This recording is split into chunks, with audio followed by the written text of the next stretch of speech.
Ce soir, j'aimerais vous inviter à tourner dans la première épître de Pierre. La première épître de Pierre au chapitre 5. La première et la seconde épître de Pierre enseignent les chrétiens concernant le combat spirituel dans l'Église de Jésus-Christ, dont l'Église de Jésus-Christ est impliquée.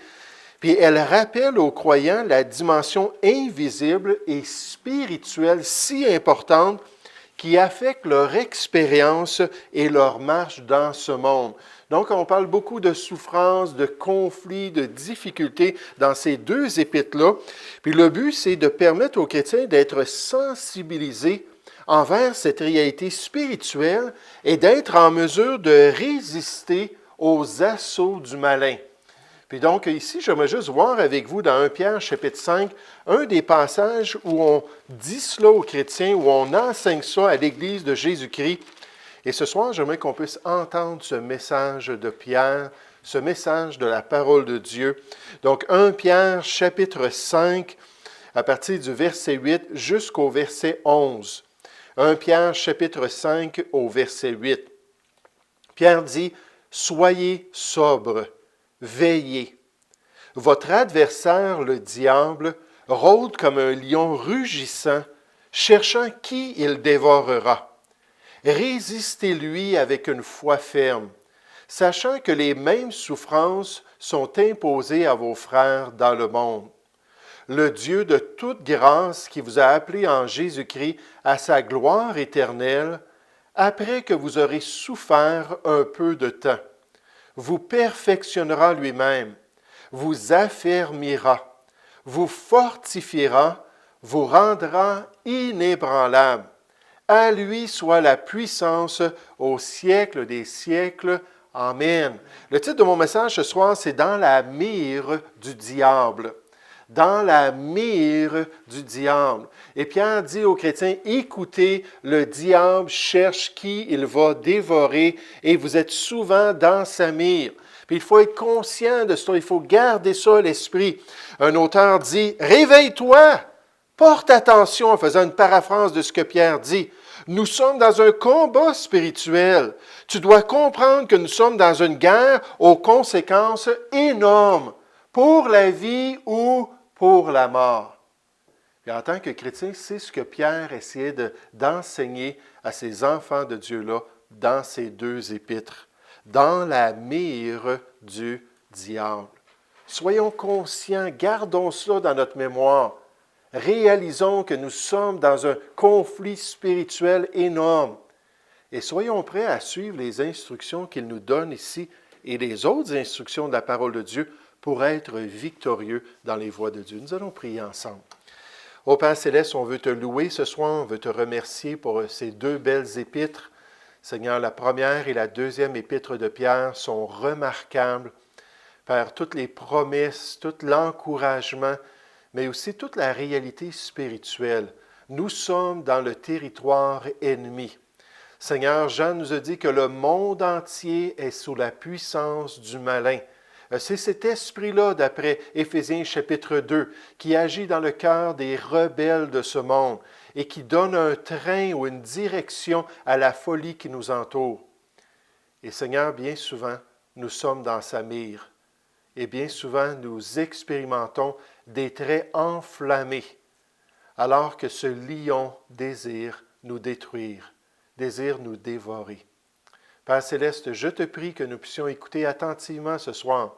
Je te prie que nous puissions être aux aguets, que nous puissions veiller sur nos voies, comme le livre des Proverbes nous encourage à maintes reprises.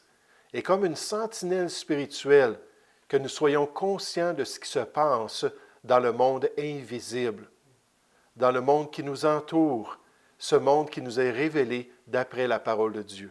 Père, bénis-nous, puis encourage-nous, puis fortifie-nous dans tes voies, nous te prions, au nom du Seigneur Jésus. Amen. Mais dans la mire du diable, le premier élément que Pierre voulait que les croyants retiennent, c'est la disposition prudente du chrétien. La disposition prudente à la lumière de ce conflit spirituel, à la lumière de ce grand tentateur, à la lumière de ce lion dévorant qui se promène et qui essaie de détruire les chrétiens. Une disposition victorieuse de celui qui est conscient du conflit spirituel et qui se garde alerte envers les assauts du malin. C'est pourquoi il dit au verset 8, « Soyez sobres, veillez. Votre adversaire, le diable, rôde comme un lion rugissant, cherchant qui il dévorera. » Ici, il y a deux choses à souligner concernant cette disposition prudente du chrétien. Premièrement, c'est une disposition qui est globale dans la vie de l'enfant de Dieu. Une disposition qui est globale. Deuxièmement, c'est une disposition qui est constante pour le croyant. Comment est-ce qu'on voit ça dans notre passage? On nous dit au verset 8, « Soyez sobres, veillez. » Puis la sobriété ici, c'est cet état physique-là qui permet à quelqu'un d'avoir tous ses sens, toutes ses capacités pour pouvoir résister dans un conflit spirituel. Ici, on parle de quelqu'un qui n'est pas intoxiqué, quelqu'un qui n'est pas affecté physiquement par une influence quelconque. À 5 reprises, le Nouveau Testament nous dit en tant que chrétien, « Soyez sobres. » Physiquement, ayez toutes vos capacités. Assurez-vous d'être là physiquement. Donc ça, c'est le premier élément. Puis le deuxième élément, on nous parle ici en disant « veiller ». Puis veiller, c'est l'état mental de celui qui veille sur ce qui se passe dans sa vie. Littéralement, ça veut dire demeurer réveillé. Quelqu'un qui ne s'endort pas. Quelqu'un qui ne met pas de côté sa vaillance chrétienne, qui ne met pas de côté le sérieux de la course chrétienne, le sérieux de sa marche avec Dieu, puis qui garde ses yeux bien ouverts. Puis là, ici, on voit cette disposition globale physiquement et mentalement. Nous assurer d'être entièrement là. Vous le savez, je vous l'ai dit à plusieurs reprises, je ne suis pas du tout tenté par les drogues. Avant de connaître le Seigneur, j'ai consommé, puis ça fait 32 ans que je n'ai pas du tout touché, je suis abstinent des drogues et ça ne m'intéresse pas du tout. Je suis tellement content d'avoir toute ma pensée. Je suis tellement content de pouvoir réfléchir, de pouvoir expérimenter la vie comme Dieu veut qu'on l'expérimente. Mais ici, on encourage les chrétiens à voir ce danger spirituel-là, puis à être prêts à faire ce qui est nécessaire. C.S. Lewis dit, les chrétiens concernant le diable vont soit se moquer de lui ou ils vont l'ignorer. Puis il continue en disant, ce n'est pas une option victorieuse pour l'enfant de Dieu. On ne se moque pas d'une gloire. On ne se moque pas d'une créature comme ça, le chérubin protecteur de Dieu. Puis certainement, on ne veut pas l'ignorer, on veut être conscient. Warren Wiersbe, le pasteur, dit « Respectez-le, il est dangereux. » Le diable existe et il cherche à nous influencer. Il faut en être conscient. Maintenant, deuxièmement, je vous ai dit que c'était une disposition qui était constante. Revenez au verset 8 à nouveau. Ça dit « Soyez sobres, veillez ».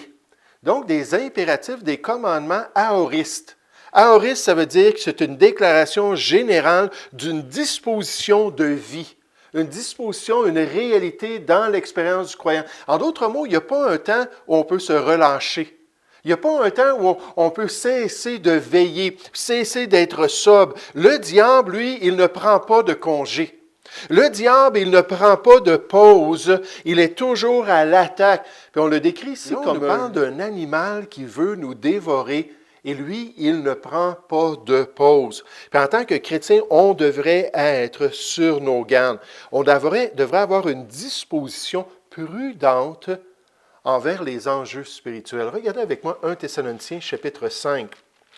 Un autre passage, on nous parle de l'importance d'être des gens prudents. En tant que chrétien, 1 Thessaloniciens chapitre 5, verset 4.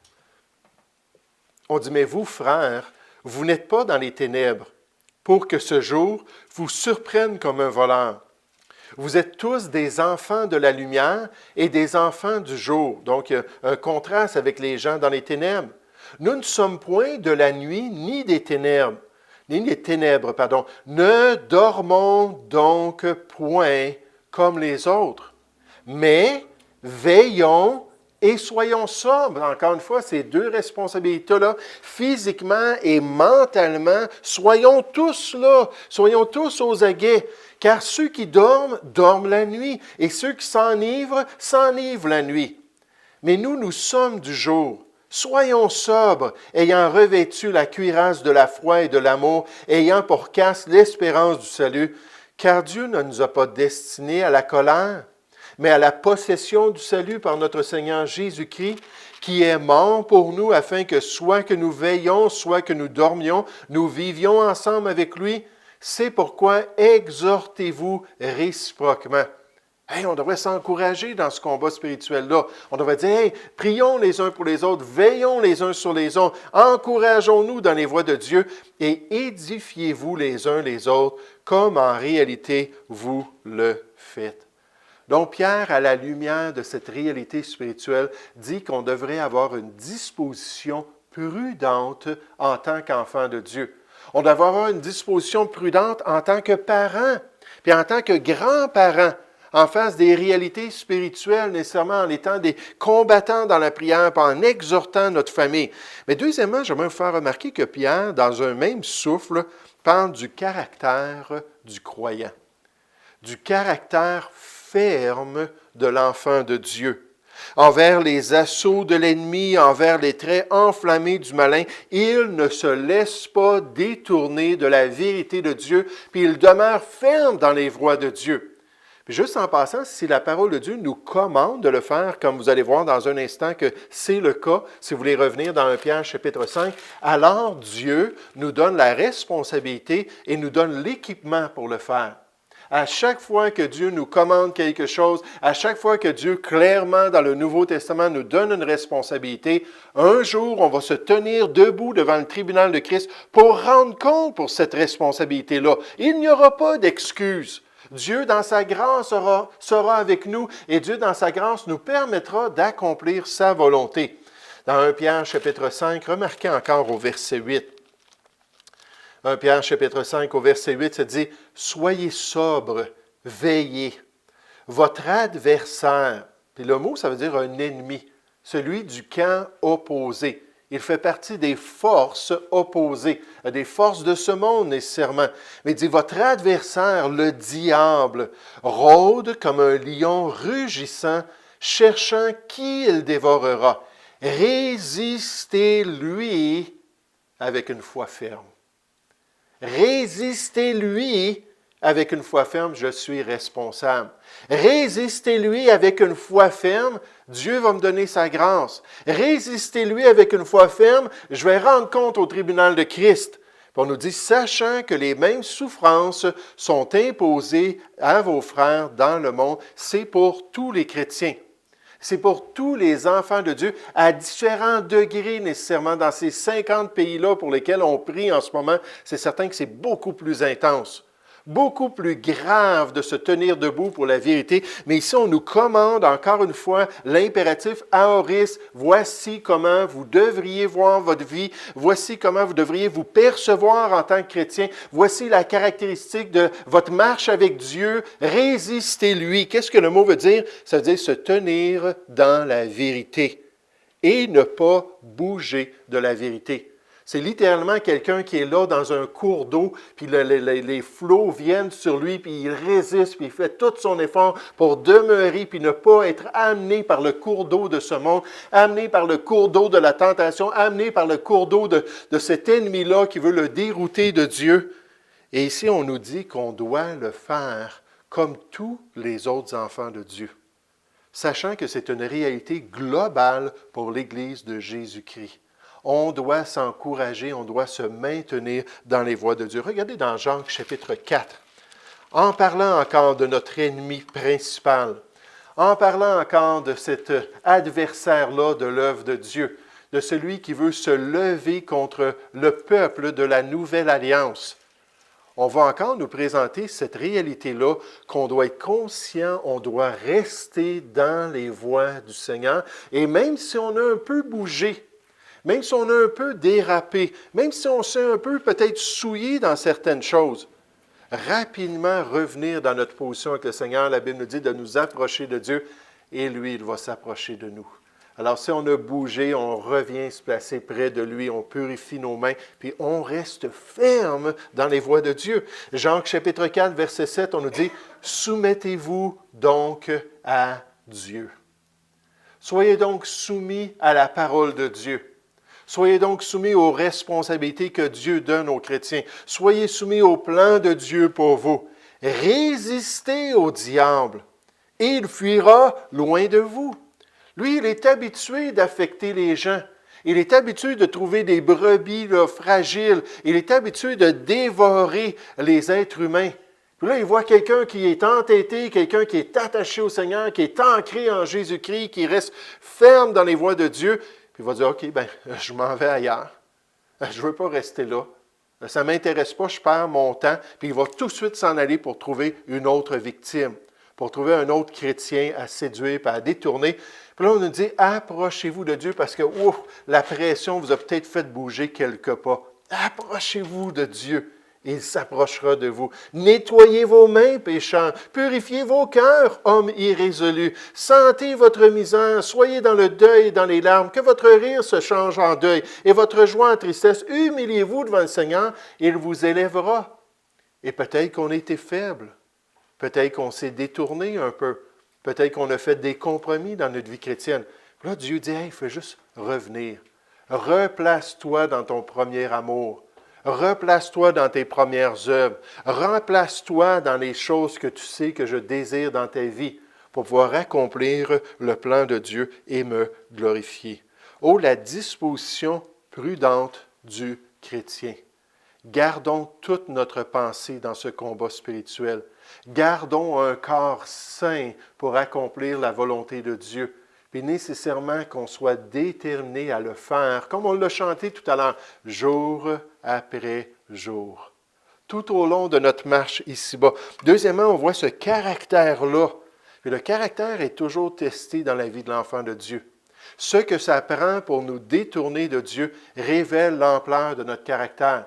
Si ça prend des petites pégadilles pour qu'on se fâche contre Dieu, qu'on se détourne de Dieu, on n'a pas beaucoup de force spirituelle.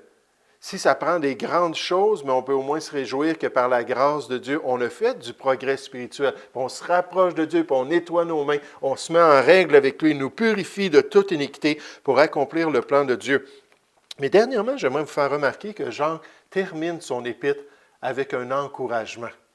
Puis il parle de la transformation du soldat qui est fidèle. La transformation du soldat qui est fidèle. Regardez dans 1 Pierre, chapitre 5.